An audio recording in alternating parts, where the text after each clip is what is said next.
Hey, hey, hey, it's your girl Kennedy, a whole single, coming back at you with another video. And today, I just want to talk to us widows and widowers and ask, are you waiting for dating? Well, if you are, you need to hear this. All right, so let's just get into it. First of all, I want to also thank all of my subscribers. I love you guys by the gallons.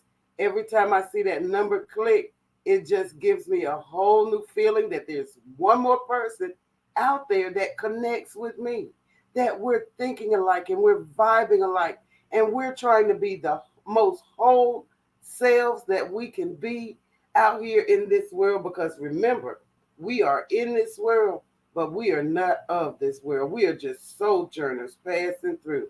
Yes, I'm talking about us king's kids. Yes. So let's get into it. And today we're talking about us widows and widowers that's waiting for dating. What are you waiting on? Well, let's take a look. So, first of all, let's make sure we've gotten and worked through our grief of the passing of our spouse. Because when you're hanging on to that grief and that loneliness and that dredge of woe is me, this person is gone, we spent all these years together, and I just don't know how I'm going to get past it. You can, because I did. And so we have to take our time, though, and make sure we work through the grief.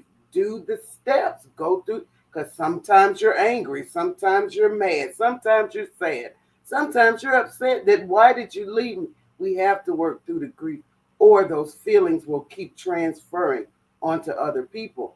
And one of the worst ways they transfer onto another person is that trust. Are they going to be here with me? Are they going to stay here? Not just death, but are they going to leave? You have that kind of separation anxiety or that fear that something's going to happen. So we have to give those things to God, and we have to work on our grief first. And then next step, make sure that you are whole. You know, we are fly fabulous and we are whole in ourselves. So we've dealt with the grief and we've dealt with the passing of the loved one, and we're now reintegrating ourselves into normal society as a single. It's hard going from being a married woman or man and working as a team to being a single, but you can do it because it's being done every day. So let's do this. We've worked through the grief.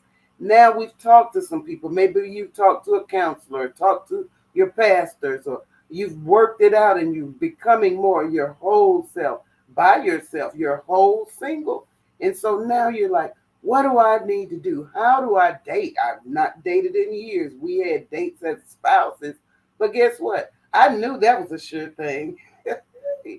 But anyway, let's go ahead and let's get out there. We have to break through that shell. The first step, the hardest step of getting out there is getting to know yourself. What is it that I want now at this stage in my life? Who do I want now in this stage of life? What are the things that I want to do as a couple at this stage in my life? But when we do start meeting people and start engaging in the process of dating, remember, date, data, attained through experiences, we want to make sure that we're getting the data that we need to fulfill and to be whole in relationships.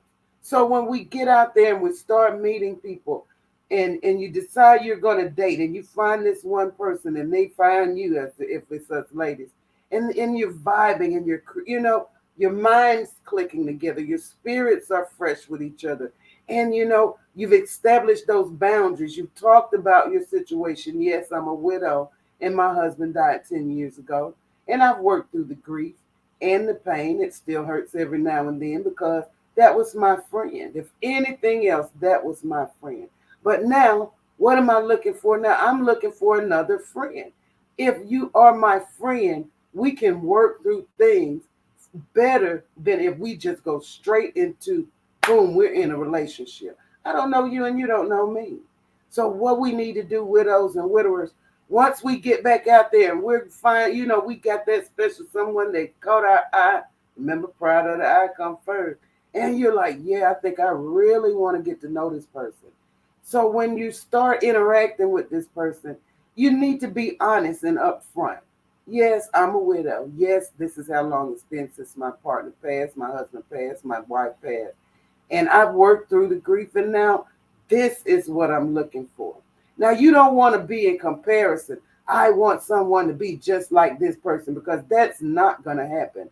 And 9 times out of 10, you really don't want that person to be just like the other person. Guess what? There were some things about that other person. You might have loved them as a whole, but there were some things about Walter that I just really didn't like.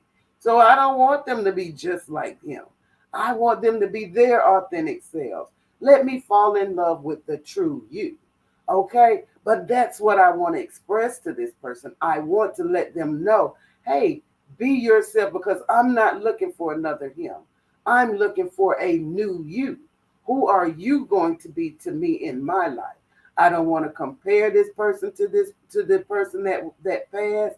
I don't want to continue to tell them, well, he did this and he did that. How does that make that person feel? Like, if they don't do the things that person did, they're not going to be able to win your affections, or they're not going to be able to be in your true spotlight. Let's not do that to another person. Do you like being compared to someone else? Let's take a look. If someone walks up to you and say, you know what? You look just like a friend of mine. Be honest, you're totally offended on the inside, because you don't know who that is or what they look like and what they're going to look like to you. So we don't like to be compared to others. We really don't, if you take a deep dive look into yourself, into your own heart and mind. So they want to be seen for them. Children, you don't want to, oh, you're just like your brother, or you're just like your father. You don't want to hear that. You are you. My name is Kennedy, and I'm not like anyone else you'll ever meet in your life. So let's not compare them. Let's not tell them all of the things we want them to do that this other person do. Please, put the Nick say on that day. Okay? So now we're moving along, and we want to make sure that we're expounding on this new friendship and not trying to make someone into someone we lost. Please don't do that. Let's make sure we see this individual as themselves, their true, full, loving, authentic selves. Take your time. This is another thing we widows and widowers will rush, because we're so used to our schedules. We're used to, well, he gets up at 6, he goes and have coffee, he starts the coffee, he goes and makes sure the cars are clean, he makes sure this is that and the other's done. So you want to just jump back into something that you're used to, where your comfort is being a couple, being, don't rush. Because first of all, we will let that loneliness creep up on us. And then it's like we meet this person and we're spending time with this person. And now all of a sudden you want to go from 3 all the way to 100 right quick, instead of counting. Hey, day 1, do day 2, day 3, day 4. Date 1, date 2, data attained through experience. 4, data attained through experience. 5. You understand? Take your time. Let's not rush. I have done this. Rushed into the situation because this person got off of work. They came to my house every day. I cooked a little dinner. We sat and talked. We watched TV. And then there you go. But over time, and not a long period of time, I realized this person is not anything of what I want. They're not the person that I would be with or spend the rest of my life with. They were, older than me by a couple of years, but very irresponsible. Not any drive or determination to want more, to live better, or to grow in spirit or truth. None of these things, but they were there every day, and I didn't have to worry about being alone. And I knew that truck was going to pull up at 5:30, and you see how that works. So sometimes we can let loneliness, or just because we miss being a couple, we miss being into a relationship, we miss having that person that to this day, I hate taking out the trash. My husband took out the trash. My husband washed the cars. My husband made sure those things. But I don't want to rush into a relationship with someone because I need somebody to take out the trash. I need somebody to see about the cars. You understand? Take your time. Let's not just jump into a relationship out of loneliness as widows and widowers. We have to take the steps. We have to give ourselves time. Set boundaries for yourself, even if you have to write them down. Hey, on the first date, this is as far as I'm gonna go. This is all the things I'm gonna talk about. Date two, this is as far as I'm gonna go. This is all I'm gonna talk about. If you have to give yourself a template, a content page, whatever you need to do to stay whole and focused on your health of your mentality, the health of your spirituality, the health of your physicology, however you want to say it, the physicology, it's the same thing, your body, your mind, your body, and your spirit. You want to make sure these things are intact. So if there's ever a point in time with this person that you're dating that you find that this person is not for you, you've reserved some feeling. You reserve yourself. You've kept your spiritual relationship with God intact. You've not compromised your principles. So you can take a step back and maybe put that person in the friend zone, put that person in the maybe one day zone. However it goes, give yourself the time you need to be whole and to stay whole. Because hey, we once we're saved, we saved. But your wholeness can be plucked, pulled, everything. We have the pastor that says, "Hey, this is the we are the God is the potter and we are the clay." And sometimes He had to put us back. See, we're broken sometimes.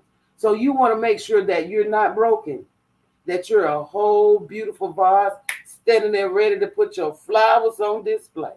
You understand? So give yourself that time that you need to make sure you're whole. Make sure that this is a person that you want to endeavor a little further. Each step, every step. The word says every round goes higher and higher. So let it build.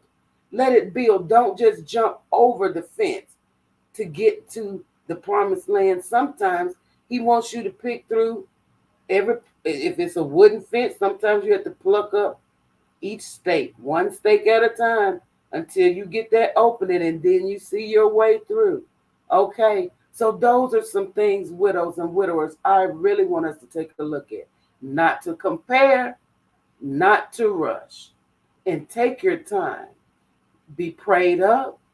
Pray for the person. Pray for guidance. Pray for God to deliver you from any negative feelings or any harsh feelings that you're holding on, because maybe your ex, your past, your widowed person, that spouse wasn't all that great. Maybe there's some other hangups you have. But we got to make sure we got that person out of our system to the point where when we get this new person, we're not trying to make them them. That's the worst thing we can do. I don't want to be compared. I am peculiarly made by the hand of the Almighty. He didn't make but one of me. You understand? So let that person have their uniqueness in your life. That's what we want anyway. We want a person to see us like no one else sees us. The beauty that's on the inside, because all this flesh is going to fade one day. That fine Coke bottle figure is going to move some places. But in the end, did they love me in my heart? Does this person love you for your heart? Love you for you? Love you for your idiosyncrasies? Love you for that little funny laugh and maybe a snort every now and then? But yes, guys, let's make sure that we're going into this season of our lives, this season of dating, as whole people, not lacking anything, but wait on God to move in your life with these people, with the relationships, with the friendships. Let Him guide you. And let's not bring any baggage with us. I also have a video that's called Grief. And that's a very detailed, intuitive look into the grief process. And so you may want to go back and look at that video and just get some tips and understanding on how to deal with that grief. But now in this video, we're talking about we're past the grief and we ready to go. And I got my heels, my red bottoms, them bloody shoes. I got them ready to walk out But guess what? I want to walk right. And I don't want to take somebody to a place or tear someone down, their emotions, their feelings, their confidence in them, or dissuade someone from being around you. Oh my God, every time I'm around this woman, all she talks about is her dead husband. Would you really want to hear that all the time? We're going to have to let the past stay in the past. They'll always have that little corner of your heart, but sometimes you have to get past it so that your heart can open up for new love. Okay, so this is what we're going to focus on. We're going to make sure that we're not bringing them up. We're not comparing them. We're not telling them, oh, he did this. He took out the trash. He washed the car. He walked the dog. I didn't have to do any of that. I didn't have to eat fried fish on Friday. But guess what? If you don't want to fry the fish on Friday and you want to take me over to the seafood market, I'm game for that because I love their Chilean bass. That Mediterranean sea bass, voila. Hint, hint. Anyway, but ladies, gentlemen, I love you guys by the gallons. I want us to be a whole single, lacking nothing, complete. So anyway, this is your girl Kennedy, a whole single, talking to my widows and widowers about getting back out there in this dating world and just going at it with the fervor and the favor of God that He's going to send you that person that He wants to be in your life for your betterment, that helpmate. All right, guys, there again. Love you guys by the gallons. Thanks again. Like, subscribe, share. If this word is touching you and you know some sisters or some brothers that really could use that little real talk, hey, turn them on to the channel. A whole single. Guys, I love you by the gallons. And again, peace, love, and chicken grease. Why chicken grease, you say? Because it's hot.